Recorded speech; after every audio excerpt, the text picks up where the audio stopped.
We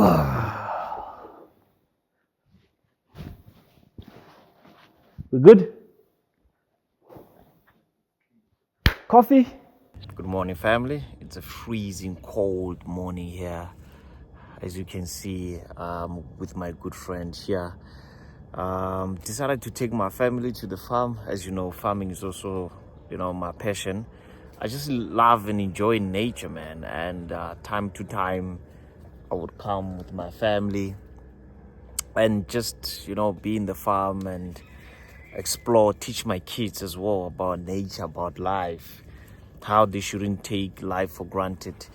But either way, welcome to my channel, or welcome to our channel. As you know, this is our channel, guys, where we share about knowledge. We share knowledge. We share about business. We share about compliance. We talk about a lot of important aspects of life as well. But today, I just wanted to touch on something. We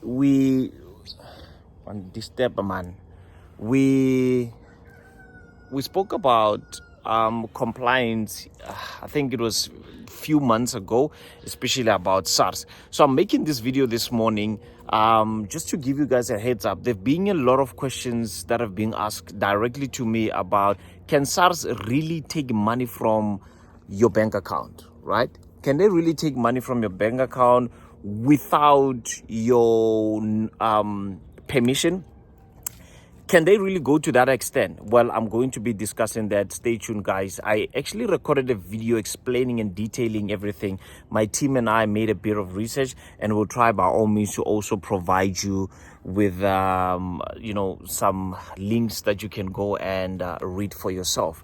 So yeah, with that being said, let's get to the video. Family, as you know, I always appreciate you. Please like, subscribe. Please tell them to like and subscribe. Gina, tell them to like and subscribe. Okay, Gina just said you must like and you must subscribe. Let's get to the video. Cheers. Yes, indeed, SARS can ultimately do so. SARS can take money from your bank account, but only under certain conditions, legal conditions for that matter. Let me tell you how it works. Number one, so SARS must actually notify you first, right? So before they can touch your bank account, SARS is required by law. As I always say, if you've got more information, please share it to the community so that we can spread the word out there and bring forth awareness in our industry. It's one thing, by the way, to say a lot of things and we don't equip one another and we don't educate one another. But yeah, ladies and gentlemen, that's why the comment section is there. So SARS need to notify you first.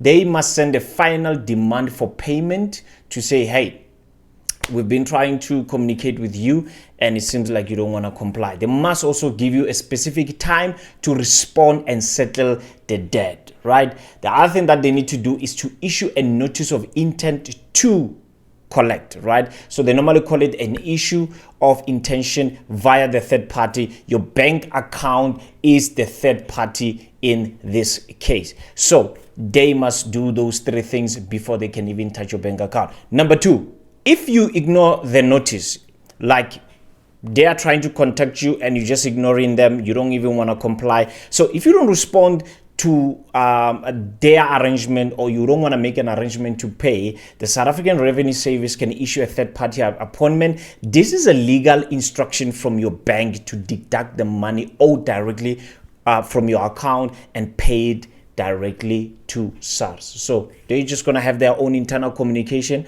and you're just going to get a surprise after that, because they going to say, we've been trying to communicate, we've been trying to talk to you, you've been ignoring us. Let's have a look at number three. One can ask, MJ, is this really legal that they can do so? Yes, it's legal and it's enforceable. The bank has no choice but to comply once it receives that notice from the South African Revenue Service.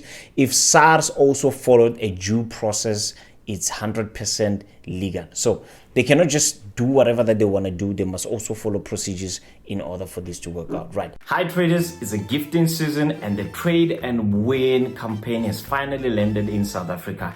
Every time you trade a standard lot, Octa drops one price lot into your Octa profile. Now, let me explain how it works. One lot traded is equals to one price lot. Any closed position and any instrument. The more you trade and the more lots close, the more you unlock your gifts.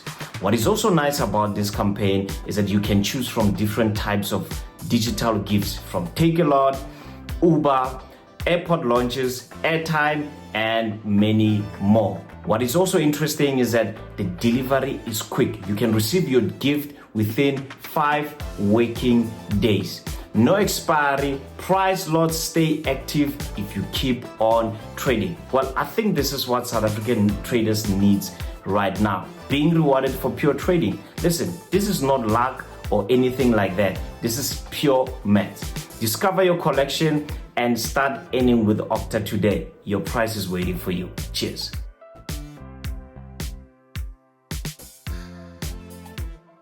Let's also have a look at some few things that one can equip himself or herself with regards to this topic.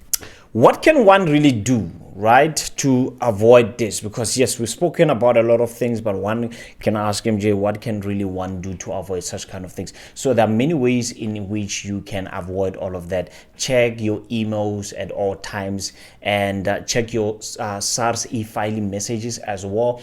I always say to the people that I normally conduct classes with, people that are always engaged with as far as business is concerned, fellow traders, fellow colleagues in the industry, I always say, guys, make it a habit to appoint an accountant, and if not, try to also call them directly. I know the process sometimes is a bit frustrating because you're gonna go on the website and you don't know which to click on and whatnot, and sometimes you give them a call, you're gonna be on a long queue. But I always do it like this, right? Because there was a time, and I think I've mentioned this before, that I woke up early in the morning before they could open. I was already on the queue, right? So the only way you can find somebody to help you on the line, right?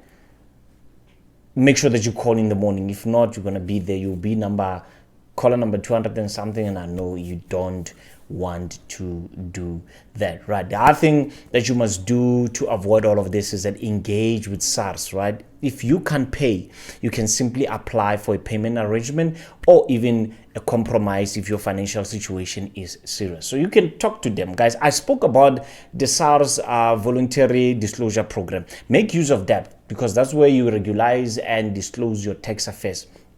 So sometimes just face them while you still can, right, to see if you're owing or not, right? If the money has already been taken, you feel it was unfair or unlawful, you can simply lodge a complaint directly with Sars, or you can contact the Sars Complaint Management Office. They call them a CMO.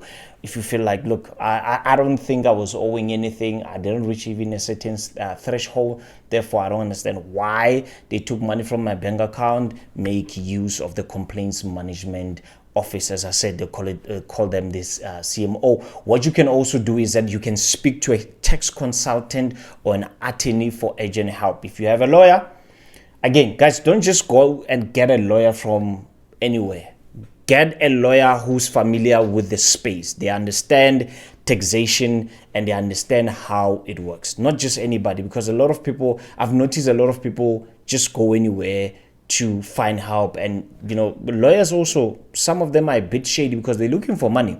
So they can promise you that, look, we can take a case, only to find out you are paying, and they're clueless about what's going on, right? So ladies and gentlemen, that's what you can do to avoid all the drama. As I've mentioned before, they can simply do that under certain legal conditions. But I always say information is very important in our space, because we have found a lot of ignorance where people think that the traders should not pay tax. Crypto investors, or even investors as far as financial markets are concerned, they don't pay tax.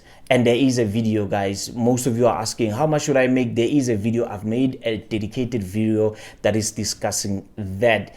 On the link on the description, you can find that video. Go check it out. Maybe have a notebook, write down the information that I have there. Remember, again, I am not a tax specialist.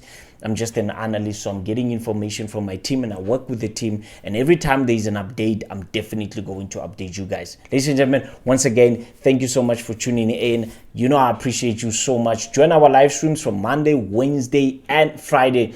Again, remember that we've introduced the legendary Mushimagama on our live stream. So I'm not streaming alone anymore. I'm streaming with a professional trader that is coming from an institution, right? This person has been working with the institution for some time. She has so much experience, more than even mine, right? She has around 14 years of experience. I only have 10 years of experience. And yeah, she's got a good financial or finance educational background, right? So you need to tune in and learn as much as you can from your president. We out. I'll check you out on the next one. Don't forget to like and subscribe. Gina said it nicely to you guys. Cheers.